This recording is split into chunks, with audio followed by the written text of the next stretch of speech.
Good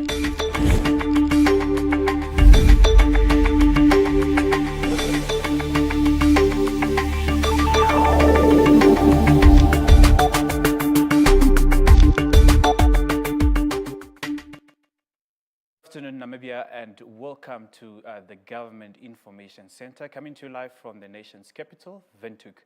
I'm Shokik and Jimmy, and we bring you a special broadcast on the update on the funeral of the late President, His Excellency, Dr. Hage Geingob. I'm now joined by the Minister of Information and Communication Technology and the government spokesperson to update us on the arrangements of the late President. Honorable Minister, good afternoon, and it's over to you. Good afternoon, Shoki. Thank you very much. Fellow Namibians, good afternoon. Today marks exactly 19 days of our national mourning and exactly 2 days before we lay the third President of the Republic of Namibia, His Excellency Dr. Hage Geingob, to rest at Heroes Acre. I'd like to use this platform to update the nation on the arrangements and preparations for our late President.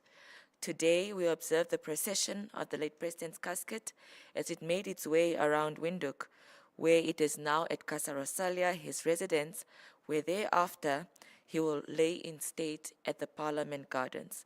Would like to thank the public for lining the route and showing their respects to the late President, the People's President, Dr. Hage Geingob. As I indicated in my previous updates, 27 international delegations, of which about 25 now are heads of states and heads of governments that will be attending our late President's official memorial and burial service.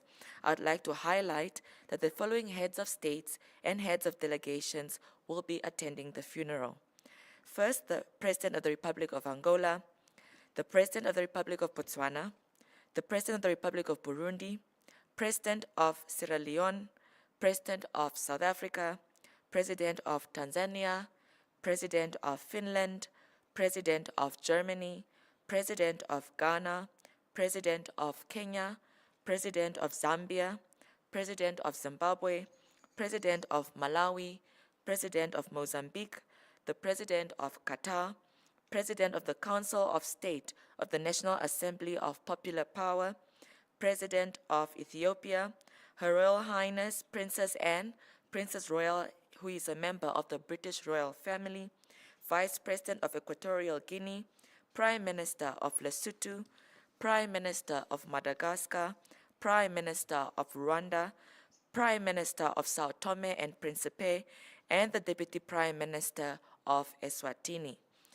The following former heads of state will also attend: Joseph Kabila, former President of the Democratic Republic of Congo, Her Excellency President Ellen Johnson Sirleaf, former President of Liberia, His Excellency Olusegun Obasanjo, former President of Nigeria, His Excellency President Thabo Mbeki, former President of South Africa, and His Excellency Dr. Jakaya Mrisho Kikwete, former President of Tanzania.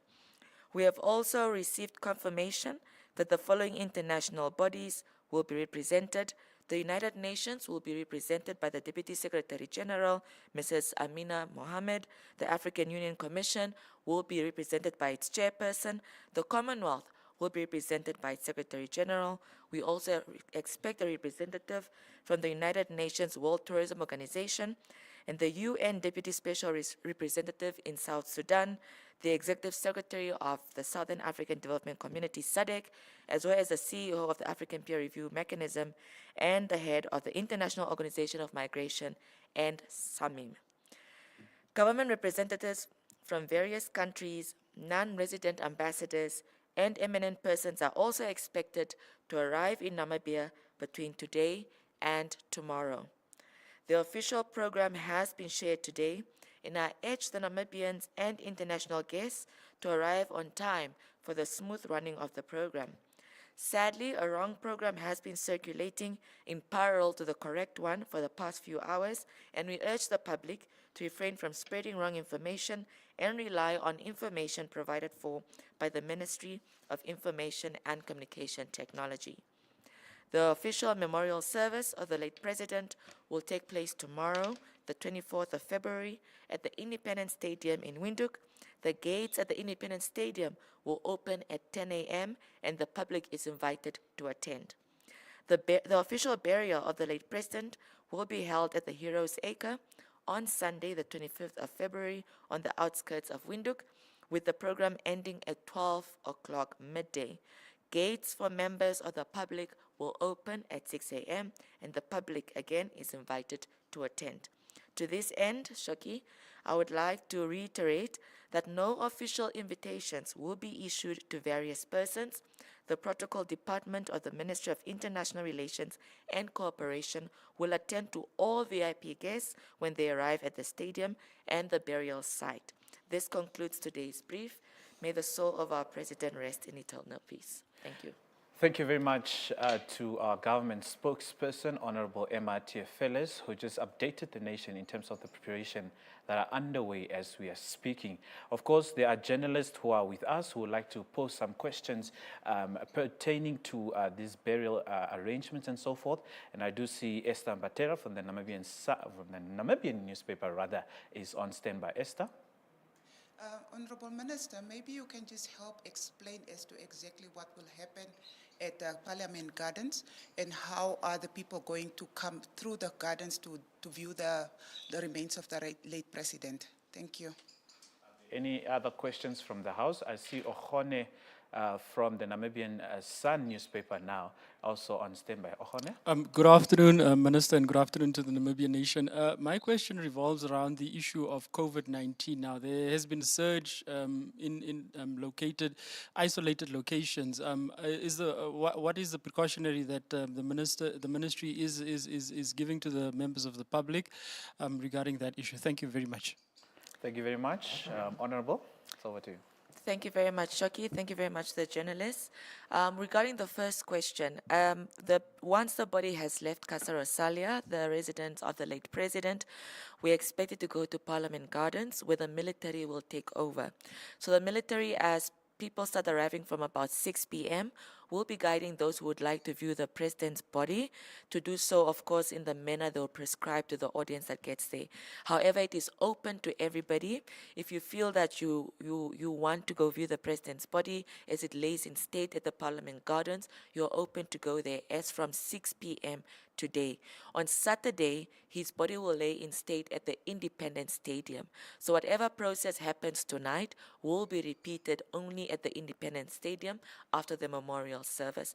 But as soon as the members of the public get to the Parliament Gardens, the military, which is in charge of those proceedings, will be able to guide them on how to conduct themselves and how they can orderly view the body of the president as it lays in state. With regards to the precautions around COVID-19, I'm sure we have all seen that the Ministry of Health and Social Services has issued a precautionary note and media release for us to take precautions as it comes to some of the rising cases in pockets of the country related to COVID-19. We must continue, if we are able to wash our hands regularly. Let us wear masks, especially as we are expected to be in large crowds. And of course, where we can, keep a distance where necessary. There is no need for panic. The cases are not out of control. There's just been an upsurge, and the Ministry of Health has indicated that everything is still under control. Let's just take the precautionary measures we have taken for 3-4 years now in order to protect ourselves from the virus.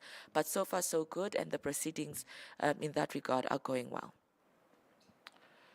Thank you very much, Honorable Minister. I don't see any more questions from the floor. Thank you so much to the members of the Fourth Estate for also posting their question. This brings this briefing to an end. Thank you so much, and please continue to follow the ceremonial procession of the late president live on NBC and all the other platforms available on social media. From my side, Shoki and Jimmy, as well as the crew behind this great production, it's goodbye, Namibia.